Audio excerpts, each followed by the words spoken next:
Login loop error on iwoca fix. Login loop error on iwoca fix. If you're trying to sign into your iwoca account but keep getting bounced back to the login page, you're dealing with a frustrating login loop. The good news?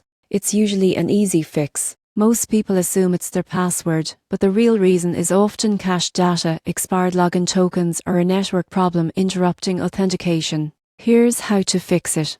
Start by closing the iwoca app or browser tab completely. Then clear your app data or browser cache. On your phone, open Settings, go to Apps, find iwoca, and clear both cache and storage. On desktop, open your browser settings and clear cookies and cached files for iwoca. Next, check for updates. Head to your App Store and make sure you're running the latest version of the iwoca app.